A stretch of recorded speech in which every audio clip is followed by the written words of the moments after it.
Para jamaah sidang salat Jumat yang dirahmati Allah Subhanahu wa taala, salah satu rukun daripada salat Jumat yaitu adalah wajibnya seorang khatib kemudian menyampaikan wasiat takwa. Dalam setiap Jumat yang kita lakukan, seorang khatib diminta untuk menyampaikan wasiat takwa ini kepada jamaahnya, kepada hadirin yang hadir setiap kali khutbah Jumat berlangsung. Para hadirin yang dirahmati Allah Subhanahu wa taala, pernahkah kemudian kita bertanya kepada diri kita, kenapa sampai Allah Subhanahu wa taala menghadirkan, menjadikan itu sebagai sebuah rukun yang wajib disampaikan kepada jamaahnya? Bahkan jamaah yang dirahmati Allah Subhanahu wa taala, dalam satu pekan sekali berarti kita sebagai umat muslim, seorang laki-laki yang wajibnya kemudian hadir menuju masjid itu pasti akan mendengarkan wasiat tersebut.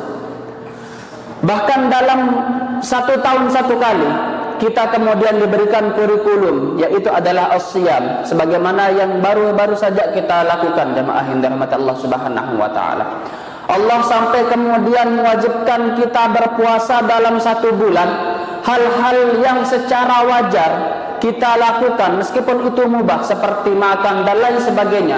Akan tapi ketika kita melakukan kita berpuasa kepada Allah Subhanahu wa taala, sesuatu yang mubah itu saat kita berpuasa bisa menjadi tidak diperkenankan, sampai kemudian ketentuan batas waktu itu berlaku seperti berbuka dan lain sebagainya. Allah sampai mendatangkan kurikulum dalam satu tahun satu kali kita diminta untuk berpuasa semata-mata agar apa? Agar kita bertakwa kepada Allah Subhanahu wa taala.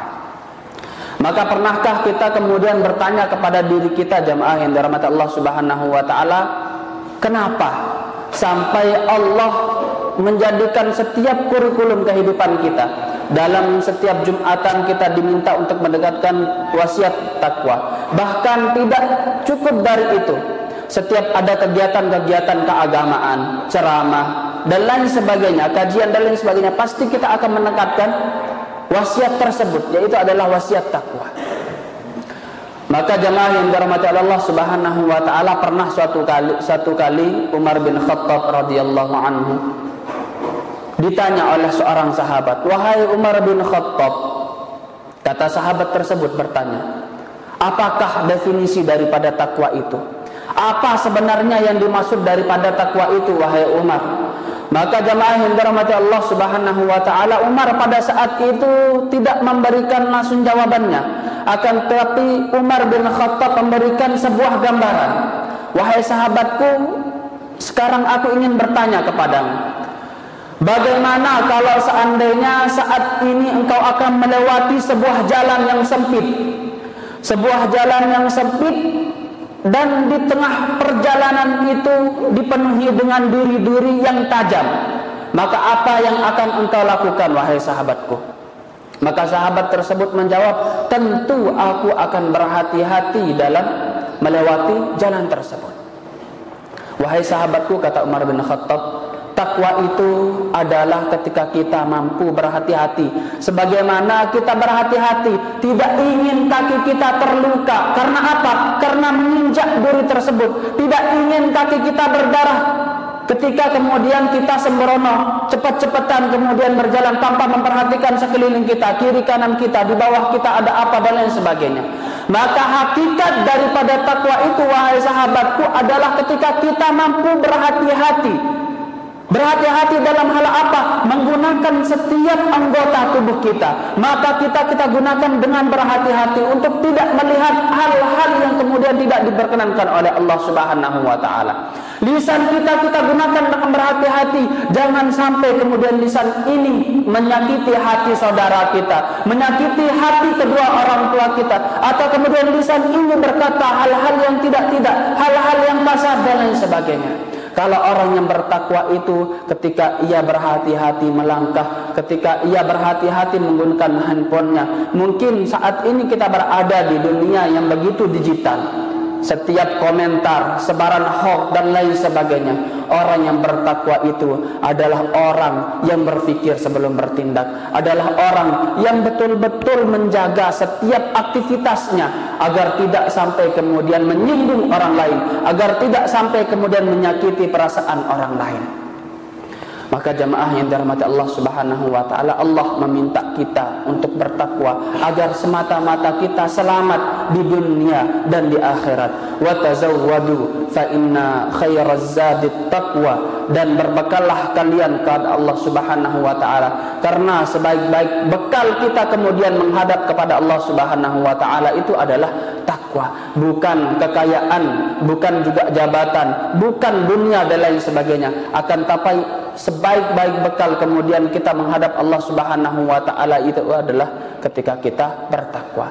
Oleh karena itu, takwa ini jamaah yang dirahmati Allah Subhanahu wa taala harus senantiasa kita jaga, harus senantiasa kita pelihara. Bagaimana cara kita menjaga dan memelihara takwa itu adalah dengan senantiasa bersyukur kepada Allah Subhanahu wa taala dengan takwa yang kita miliki saat ini.